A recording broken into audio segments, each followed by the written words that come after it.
Speaker साहब ने कल जो है यहाँ पे रूलिंग दी थी कि सुबह एक वॉक करेंगे। दूसरे किसी हमारे साथी ने ये इंडिकेट किया था वहाँ पे कल जो है स्पीकर साहब ने आज जो है सब हम लोग इधर आ गए हैं यहाँ पे ये पैगाम देने के लिए कि हम पुरअमन है और इस तरह की ये फिर कवारियत या ये चीज़ें कुछ भी नहीं है। और सब हम सारे जितने बीजेपी के अवाम है सारे आपस में भाई भाई हैं। कोई भी इस चीज़ को जो है ये सारे कंडेम करते हैं, कोई भी इस चीज़ का हामी नहीं है। बाकी चंद शरपसंद होते हैं, उनकी वजह से इलाके में हालात ख़राब होते हैं।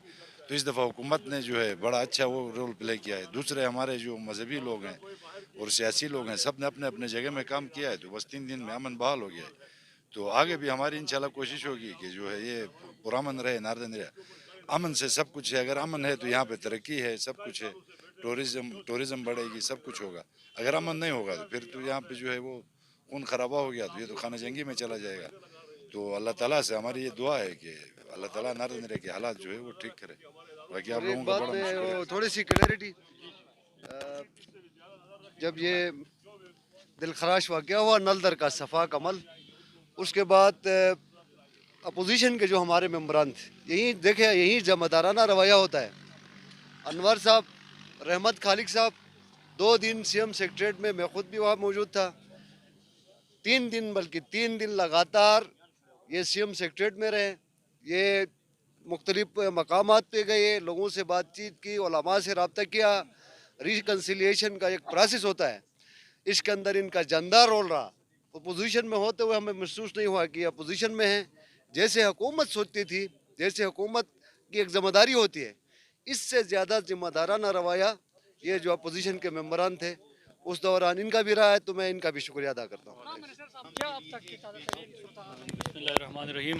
सबसे पहले आज की इस रैली पर मैं तमाम मौजूद मेंबरान को मुबारकबाद पेश करता हूँ कि जिन्होंने पूरे गिलगित बल्तिस्तान को, पूरी दुनिया को एक पैगाम दिया कि हम अमन चाहते हैं। यहाँ पर हर डिवीज़न, हर मसलक, हर मज़हब के लोग इस असम्बली में मौजूद हैं। सब ने एक साथ हाथों की जंजीर बनाकर उस एक मुट्ठी भर जो शरपसंद अनासिर थे जो गिलगित बल्तिस्तान को यरगमाल बनाना चाह रहे थे, उनको साफ़ अल्फाज में पैगाम दिया कि अब गिलगित बल्तिस्तान किसी के हाथों यरगमाल नहीं होगा। हुकूमत ने जिस तरह इस हादसे को संभाला, जिस कलील वक्त में वज़ीर आला साहब और दीगर हमारे अपोजिशन के भाइयों, उलमाए कराम का खुसूसी इसमें बहुत बेहतरीन किरदार रहा थ्रू आउट, तो हम उनको भी सलाम पेश करते हैं। यही एक ज़िम्मेदाराना रवैया होता है अवामी नुमाइंदों का।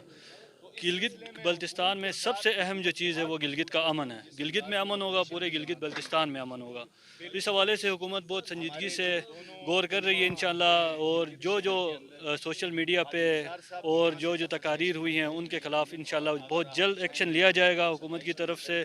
साइबर क्राइम एक्ट के तहत हुकूमत कार्रवाई अभी चल रही है। स्क्रीन शॉट जो जो जिन्होंने उस वक़्त अपना अमन को तबाह करने के लिए कोशिशें की हैं उनको करार वाकई सज़ा दी जाएगी। आप सब इसको देखेंगे इंशाअल्लाह।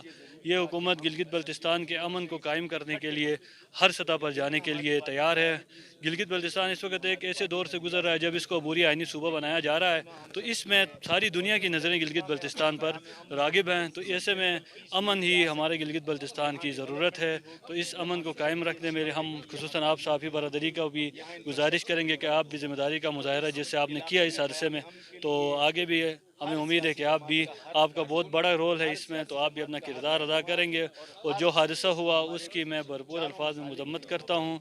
जो जो उसमें शरीक जुर्म है उनको करार वाकई सज़ा होगी इंशाअल्लाह और बहुत जल्द होगी। बहुत शुक्रिया। जी बिल्कुल, माहौल गिलगित बल्तिस्तान वाला माहौल ही है। यहाँ पे कोई ऐसे फ़र्क नहीं है। हम चाहते हैं कि ये सारे मजहबी और इलाकाई, लिसानी, ये सारी तफरक़ों से बालातर होकर हमने गिलगित बल्तिस्तान हमारे लिए अहमियत का हामिल है। आज हम इकट्ठे हुए इसी मकसद के लिए कि हमारे लिए सबसे पहले गिलगित बल्तिस्तान है। उसके लिए मैं आप यूथ का शुक्रिया अदा करना चाहूँगा जिन्होंने एक बेहतरीन माहौल को कायम करने में उलमाए कराम का गिलगित बल्तिस्तान के चाहे जिस फ़िरक़े से ताल्लुक़ रखता हो, तो आप सहाफ़ी हज़रात का भी बड़ा इसमें एक अहम पॉजिटिव रोल है, जिन्होंने हमेशा से गिलगित बल्तिस्तान की एक अच्छी इमेज को पेश किया है। तो आप लोगों से तवक्को करता हूँ कि आइंदा भी इसी तरह के एक इमेज को गिलगित बल्तिस्तान की इस वक्त इंटरनेशनल लेवल पर जो हिंदुस्तान के जो नापाक अज़ाइम हैं जो गिलगित बल्तिस्तान की इमेज को ख़राब कर रहे हैं, हम सब ने मिलकर उस नापाक अज़ाइम को जो है ना हमने मुकाबला करना है। इंडिया और जो भी हमारे पाकिस्तान के ख़िलाफ़ जो ताकतें हैं उन सब का हमने मुकाबला करना है। उसके लिए हमें सबसे पहले जो अहमियत का हामिल होगा वो गिलगित बल्तिस्तान की अमन, मोहब्बत और अख़वत। इसके लिए आप सब हजरात से भी गुजारिश करूँगा, सिर्फ़ और सिर्फ हम मेंबर असम्बली ही नहीं बल्कि गिलगित बल्तिस्तान का हर वो फ़र्द इस के ज़िम्मेदारी लें और इसमें हमारे साथ दें, और इंशाअल्लाह हम पूरी दुनिया में गिलगित बल्तिस्तान एक मिसाल के तौर पर एक ऐसा अमन का गहवारा होना चाहिए कि पूरी दुनिया की नज़रें हमारे ऊपर हो, क्योंकि हम मेहमान नवाजी के लिए, मोहब्बत के लिए, एक दूसरे के साथ चलने में हम आज तक पीछे नहीं हटें। कुछ अनासर का एक अज़ाइम, एक नापाक इरादे हैं हमारे अमन को ख़राब करने के लिए, लेकिन हम उनको कभी कामयाब होने नहीं